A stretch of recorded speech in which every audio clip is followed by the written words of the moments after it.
Well, good morning. It is Saturday, November the 11th, 2023, and I've been continuing this pattern this whole year of picking a section or a chapter to read through, try to read through it every single day for that month.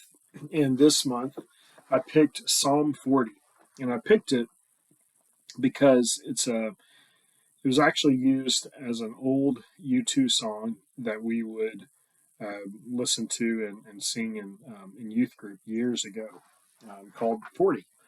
And it's a great psalm by David, where David talks about waiting patiently for God. He longs to declare the greatness of God. He says that he has a new song put in his heart and he wants to declare it back to God. But he does that while he recognizes just the numerous sins that he deals with in his life. And so it's a really beautiful psalm. Um, this morning, there were a couple verses that I specifically focused on, and it is verses 4 and 5. And it says this: Blessed is the one who trusts in the Lord, who does not look to the proud, to those who turn aside to false gods. Many, Lord my God, are the wonders you have done, the things you planned for us. None can compare with you.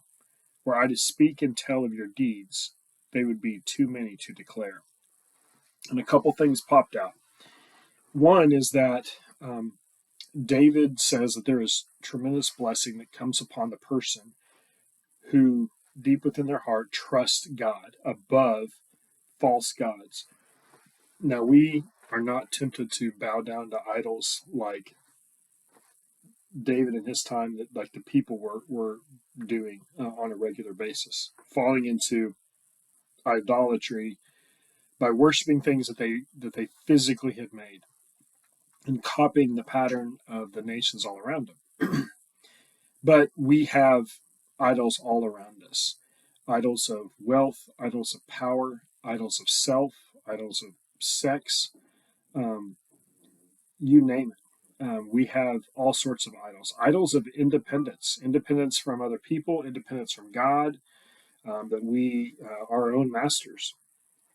And so what David says is that there is tremendous blessing in saying that our trust is in God and not in ourselves, and we do not look to um, the schemes of people to give us security, that we don't scheme ourselves to figure out ways and develop ways to live a godless life where God has no part in any of our decisions, any of our thoughts. Um, he's saying there is blessing in saying, "Today, Lord, I trust you. You are my creator, and I love you, but you have been good to me. And I will not trust. I'm rejecting trusting in myself and trusting in the pattern of this world for my life." And so that's the first thing I noticed. And it was just a good reminder to me of just this blessing of trusting in the Lord. I also thought about, we studied this week in Bible study from Ephesians, last chapter in Ephesians, where Paul talks about the armor of God, and he says that there's all these elements of the armor of God that you need to take up so you can stand firm. And one of the things he talks about is the shield of faith, and that's really been a challenge to me. That was the one that I actually struggle with the most. And it's because of this. I completely trust in the fact that when I die, I'll be with Christ because of what Christ has done, not because of my own works. I'm really confident of that. And I'm thankful that God has helped establish my faith so that I truly deeply believe in who God is and what he's done for me. But trusting God for everyday things is a big challenge for me.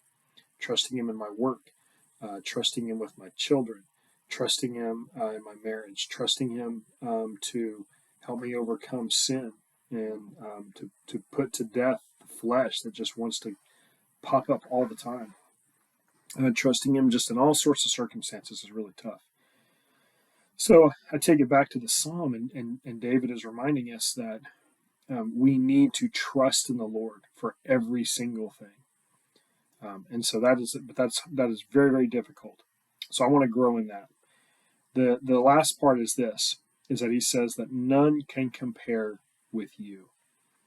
And so that's obviously stands in opposition to trusting in false gods. False gods are copies. They're man-made. They have no power, no ability to save. They have no ability to give lasting joy. They have literally no power because they can't do anything. They're made from something else. Well, God is unique. God's set apart because God has no cause.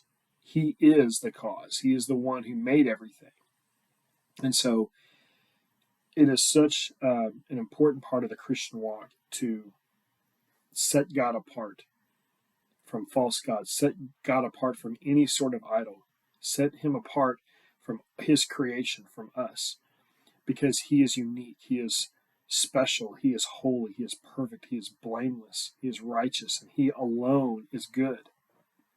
So I need to set God apart and tell him, God, no one can stand even close to you when it comes to your ability, your power.